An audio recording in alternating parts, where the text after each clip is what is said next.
नमस्कार दोस्तों, स्वागत है आपका हमारे channel target for IAS and MPPSC with के। आज है 2 दिसंबर 2022 और हम लोग डिस्कस करने वाले हैं आज का मध्य प्रदेश का करंट अफेयर।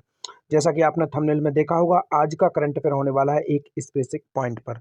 काफ़ी समय से मैं सोच रहा था, काफ़ी बार मैं आप लोगों को बता रहा था कि वीडियो लेकर आऊँगा, परंतु लगभग स्वास्थ्य कारणों से इस हफ्ते भी मेरा ट्रिक का वीडियो नहीं अपलोड हो सका। साथ ही साथ काफ़ी सारे अन्य वीडियो भी नहीं आ सके। तो उसी क्रम में मैंने सोचा कि आज 2 दिसंबर के करंट अफेयर में दोस्तों उतने कुछ खास करंट अफेयर जो नहीं थे, तो हमने स्पेशली फोकस रखा कि आज हम लोग पेसा एक्ट को पढ़ेंगे। काफ़ी अधिक इम्पोर्टेंट होने वाला है। मध्य प्रदेश में लागू हो चुका है दोस्तों 1996 में पेसा एक्ट, तो काफ़ी अधिक इम्पोर्टेंट है। अधिनियम 1996 में इसे बनाया गया था। क्या उसकी पूरी रूपरेखा है, सभी कुछ आज के इस करंट अफेयर में हम लोग डिस्कस करेंगे। तो चलिए शुरू करते हैं विदाउट वेस्टिंग योर टाइम। बहुत बहुत स्वागत है आपका 2 दिसंबर के मध्य प्रदेश के करंट अफेयर में, जिसका नाम है दोस्तों पेसा अधिनियम। आप सभी को मालूम ही है, जैसे कि नाम से आप सभी को मालूम होना चाहिए, माननीय हमारे राष्ट्रपति महामहिम राष्ट्रपति जी द्वारा इसकी शुरुआत की गई थी मध्य प्रदेश में। तो ये इसको आपको याद रखना है, आप सभी को मालूम होना चाहिए। यह काफ़ी अधिक इंपॉर्टेंट हो जाता है। यह सीधा सीधा आपका पंचायती राज्य से भी जुड़ा हुआ है।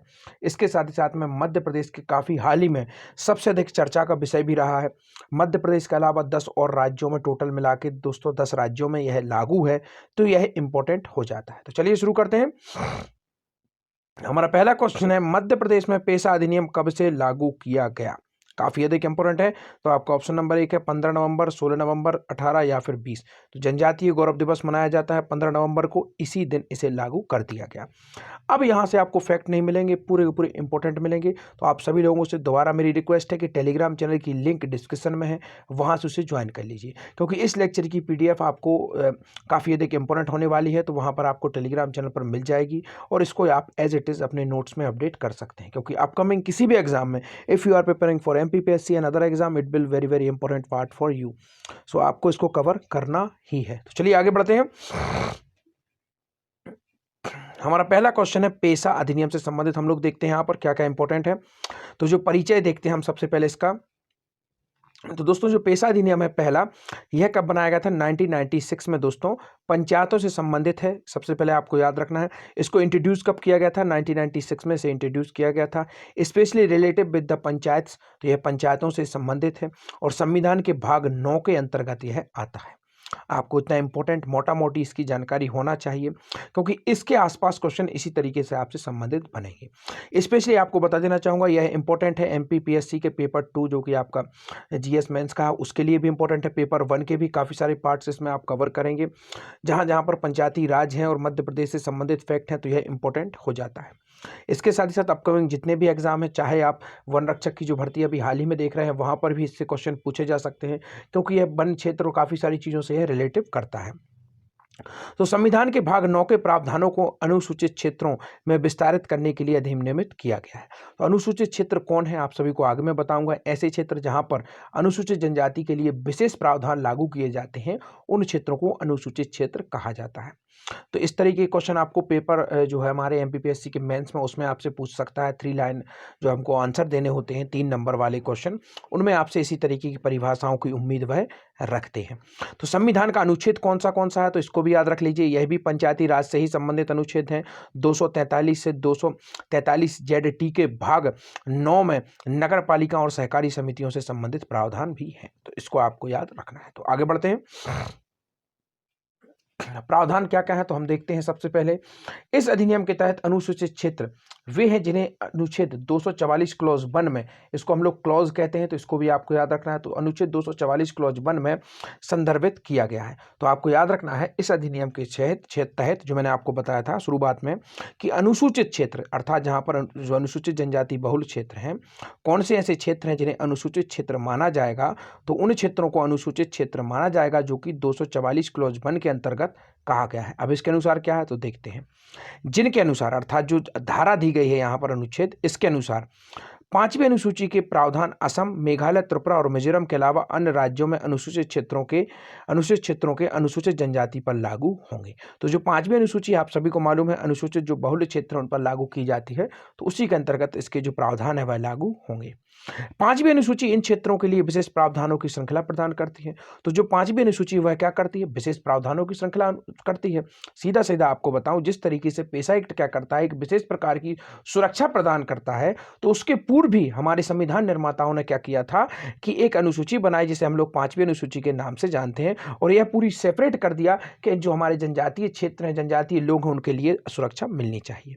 मैंने शुरुआत में आपको बताया था मध्य प्रदेश के साथ साथ 10 राज्यों में यह पेशा एक्ट पहले लागू हो चुका है, जिसमें सबसे पहले किसमें लागू हुआ था, आंध्र प्रदेश में हुआ था, फिर छत्तीसगढ़, गुजरात, हिमाचल प्रदेश, झारखंड, मध्य प्रदेश में भी हाल ही में हुआ है, पंजाब, उड़ीसा, राजस्थान और तेलंगाना में 5वीं अनुसूची के क्षेत्रों को अधिसूचित किया है।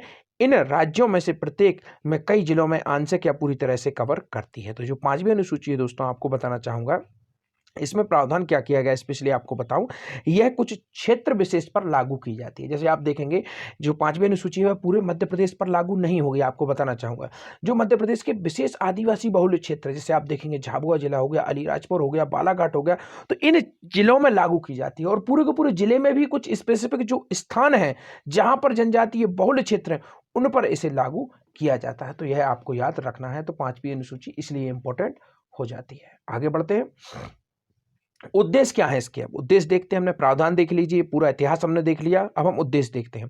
तो अनुसूचित क्षेत्रों में रहने वाले लोगों के लिए ग्राम सभाओं के माध्यम से स्वशासन सुनिश्चित करना।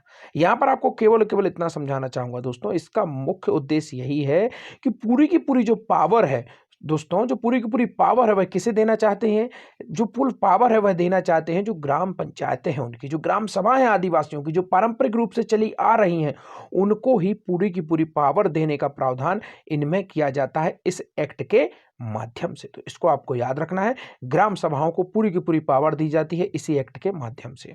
और यह क्या है दोस्तों, कानूनी रूप से आदिवासी समुदायों, अनुसूचित क्षेत्रों के निवासियों के अधिकारों को स्वशासन की अपनी प्रणाली के माध्यम से स्वयं को शासित करने के अधिकार को मान्यता देता है, और यह प्राकृतिक संसाधनों पर उनके पारंपरिक अधिकारों को स्वीकार करता है। तो इसके अंदर क्या किया गया, कानून बना दिया। एक तो कानून और संविधान दोनों में अंतर समझिए। 5वीं अनुसूची क्या है, संवैधानिक रूप से, अर्थात उसे संविधान निर्माताओं ने ही प्रोवाइड किया था। बट कानूनी अधिकार कैसे, मतलब संविधान में किसी चीज का प्रावधान और उस पर कानून और बना दिया जाए तो वो क्या होता है, कानूनी अधिकार होता है। तो यह कानूनी अधिकार दिया गया पेशा एक्ट के माध्यम से कि जितने भी जो आदिवासी समुदाय हैं, अनुसूचित क्षेत्र के निवासी हैं, वह अपने स्वशासन को अपनी जो उनकी पारंपरिक प्रणालियां हैं उनके माध्यम से संचालित कर सकें, उसमें किसी भी प्रकार का बाहरी हस्तक्षेप ना हो। आपको मालूम होना चाहिए, हाल ही में भी आपने देखा होगा एक काफी फेमस मूवी भी आई थी, उसका मुझे नाम याद नहीं आ रहा है, साउथ इंडिया के, उसमें आपने देखा होगा, उसमें कितने अच्छे तरीके से दिखाया गया था। एक फॉरेस्ट ऑफिसर रहता है और विभिन्न प्रकार की गतिविधियां होती हैं, तो जो बाहर के जो अधिकारी हैं, बाहर के जो लोग जाएंगे, उनको उनकी पारंपरिक जो गतिविधियां हैं उनमें वह हस्तक्षेप ना कर सके। इस कारण से यह पूरा का पूरा जो उनकी ग्राम सभा है उनको मजबूत करने के लिए यह प्रावधान लाया गया है। और जो प्राकृतिक संसाधन है, क्योंकि जो आदिवासी बहुल क्षेत्र है वह पूर्ण रूप से पारंपरिक रूप से अपने प्रकृति पर डिपेंड होते हैं, इस कारण से जो पारंपरिक अधिकार हैं वह उनके सुनिश्चित किए जा सके। तो ग्राम सभाओं को विकास योजनाओं को मंजूरी देने, सभी सामाजिक क्षेत्रों को नियंत्रित करने में महत्वपूर्ण भूमिका निभाने का अधिकार देता है। तो अब यह ऐसा नहीं है, अब आप देखेंगे जो ग्रामीण क्षेत्र हैं जो इस पेशा एक्ट के अंतर्गत आएंगे, अगर वहीं पर किसी प्राइवेट फैक्ट्री को शुरू होना है या कुछ भी बड़े कार्य होना है तो यह ग्राम सभा के ऊपर डिपेंड करेगा कि वह उसे अनुमति देता है या नहीं देता। तो फुल टू पावर किसके हाथ में होगी, ग्राम सभाओं के हाथ में होगी। तो यह पंचायती राज्य का भी एक अलग रूप देखेंगे आप। अब देखते हैं इसके अंतर्गत क्या क्या प्रावधान है। पेशा अधिनियम में ग्राम सभा का महत्व क्या क्या होगा।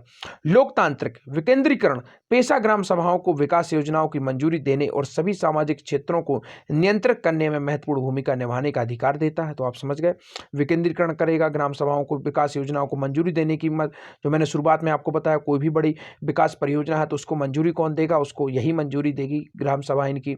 तो इन सब का प्रबंधन इसमें शामिल है। कौन कौन से प्रबंधन है तो देखते हैं। जल जंगल जमीन पर संसाधन, तो आपको सबसे मोस्ट इंपोर्टेंट संसाधन क्या है, what is the most important resource in आपके जो आदिवासी ट्राइब्स एरिया है वहां पर सबसे बड़ा रिसोर्स क्या है, जल है, जंगल है और जमीन है। तो तीनों ही संसाधनों पर किसका अधिकार होगा, पूर्ण रूप से अधिकारी होगा आपकी जो ग्राम सभा है और जो आदिवासी बहुल जो उनकी पारंपरिक नियम है उसके अनुसार उनका किया जाएगा।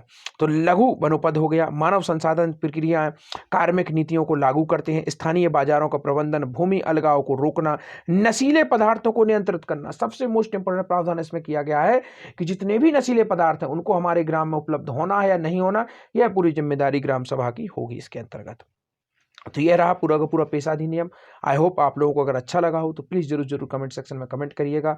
आज के आपके क्वेश्चन है, स्वतंत्रता संग्राम के योद्धा कुंवर चैन सिंह किस शहर से संबंधित है। नेक्स्ट है आपका 356 शहीदों का भव्य स्मारक किस शहर में बनाया जाएगा। तो दोस्तों अगर वीडियो अगर अच्छी लगी हो तो जरूर जरूर चैनल को सब्सक्राइब करिए। Thank you so much watching this video.